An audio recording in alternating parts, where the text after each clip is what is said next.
Bonsoir à toutes. Ce soir, je voulais vous parler du projet éducatif de territoire 2025-2027 et qui a été signé avec un certain nombre de partenaires afin d'apporter des réponses à notre jeunesse publique de 3 à 12 ans avec des actions concrètes puisqu'il y a une volonté donc de structurer nos différentes actions liées à la vie éducative sur le territoire communal, c'est-à-dire d'avoir un regard sur l'ensemble des activités qui va bien entendu de la scolarité, du périscolaire, d'extrascolaire, de la pause méridienne et de voir comment occuper le temps de nos jeunes, de nos enfants sur la commune des Avirons. Nous avons des objectifs bien précis avec des axes de travail afin de répondre à ce public jeune. Quand on parle de 0-14 ans, ça représente à peu près 22% de la population. Chez les personnes de plus de 60 ans, ça représente 18%. Voilà à titre de comparaison.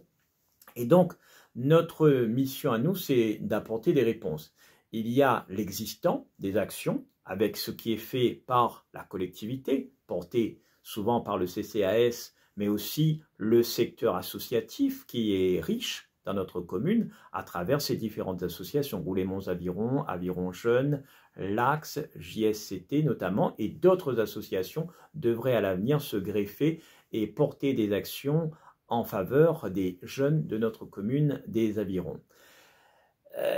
Voilà donc en termes de priorité, il y aura bien sûr une équité territoriale puisqu'il y a certains secteurs qui sont un petit peu plus éloignés, qui fait qu'il y a moins d'activités. Notre mission, c'est d'apporter aussi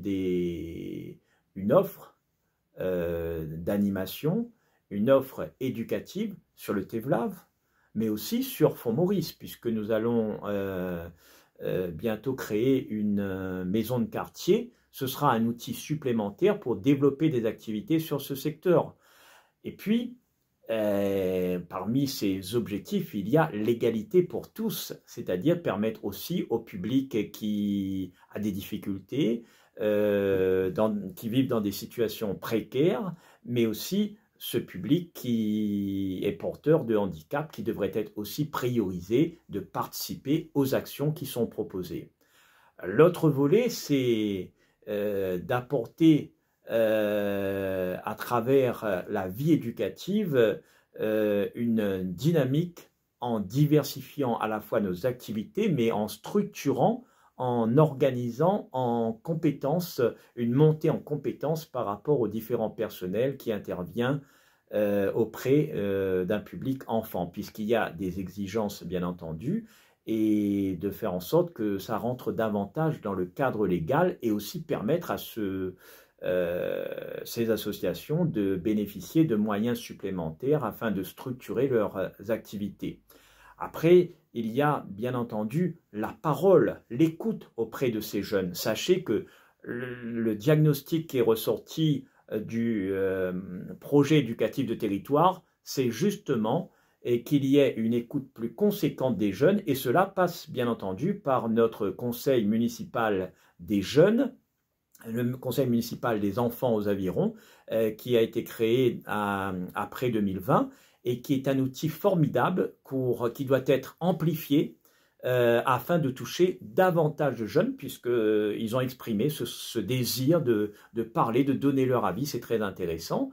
Et cela passe aussi, parmi les actions qu'on a à mettre en place à l'avenir, c'est de soutenir la parentalité à travers des cafés parents dans les différents quartiers, dans les lotissements, dans les écoles, auprès des associations, à tous les niveaux, qu'il y ait un véritable guide de la parentalité. Et nous avons bien entendu besoin de développer des informations et de mettre en œuvre des initiatives qui regroupent les différents partenaires pour appuyer la participation des familles, parce qu'on a besoin de plus en plus de parents qui soient des acteurs,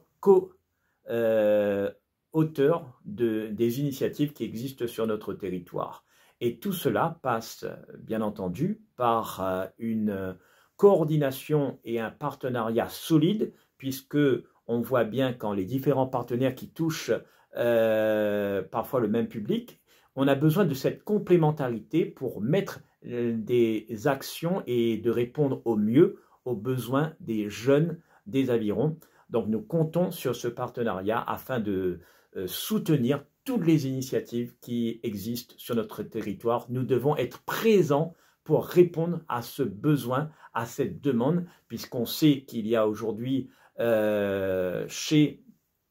les familles, chez les enfants, ce besoin d'activité, ce besoin d'une offre éducative plus pertinente encore sur le territoire.